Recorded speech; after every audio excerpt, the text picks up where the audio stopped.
Hebreus capítulo 7. Porque este Melquisedeque, rei de Salém, sacerdote do Deus Altíssimo, que saiu ao encontro de Abraão quando voltava da matança dos reis e o abençoou, para o qual também Abraão separou o dízimo de tudo.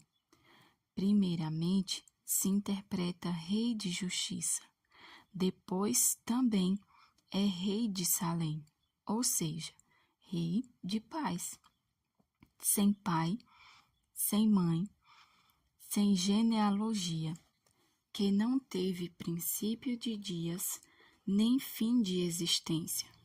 Entretanto, feito semelhante ao Filho de Deus, permanece sacerdote perpetuamente. Considerai, pois, como era grande esse a quem Abraão, o patriarca, pagou o dízimo tirado dos melhores despojos.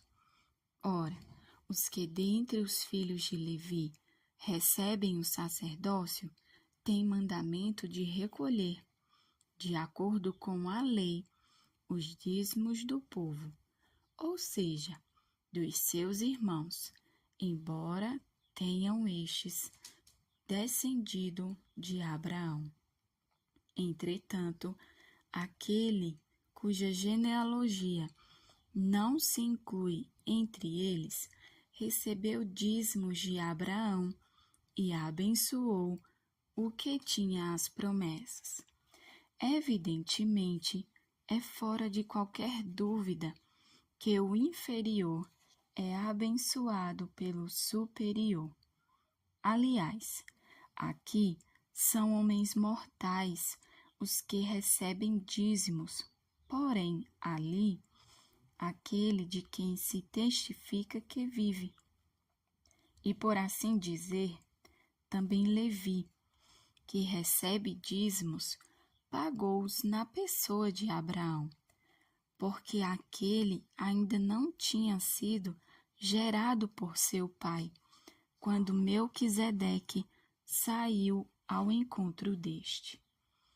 Se, portanto, a perfeição houvera sido mediante o sacerdócio levítico, pois nele, baseado, o povo recebeu a lei, que necessidade haveria ainda de que se levantasse outro sacerdote, segundo a ordem de Melquisedeque, e que não fosse contado segundo a ordem de Arão. Pois, quando se muda o sacerdócio, necessariamente há também mudança de lei, porque aquele de quem são ditas estas coisas pertence a outra tribo, da qual ninguém prestou serviço ao altar. Pois é evidente que nosso Senhor procedeu de Judá, tribo a qual Moisés nunca atribuiu sacerdotes.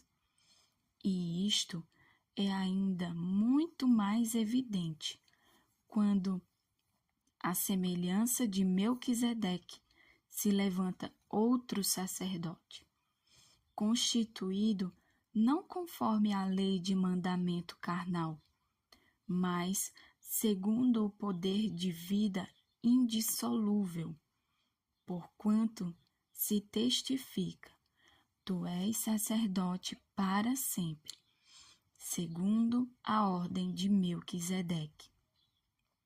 Portanto, por outro lado, se revoga a anterior ordenança, por causa de sua fraqueza e inutilidade, pois a lei nunca aperfeiçoou coisa alguma, e por outro lado, se introduz esperança superior, pela qual nos chegamos a Deus.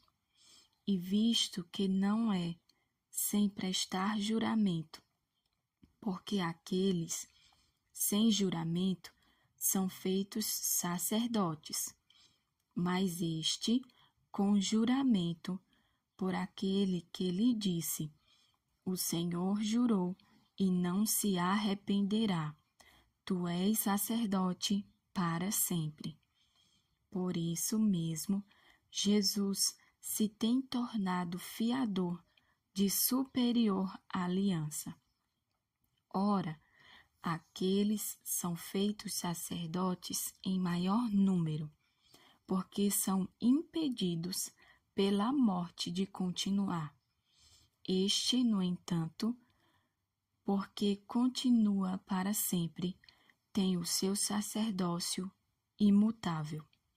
Por isso, também pode salvar totalmente os que por ele se chegam a Deus, vivendo sempre para interceder por eles. Com efeito, nos convinha um sumo sacerdote como este, santo, inculpável, sem mácula, separado dos pecadores e feito mais alto do que os céus, que não tem necessidade, como os sumos sacerdotes, de oferecer todos os dias sacrifícios, primeiro por seus próprios pecados, depois pelos do povo, porque fez isto uma vez por todas, quando a si mesmo se ofereceu.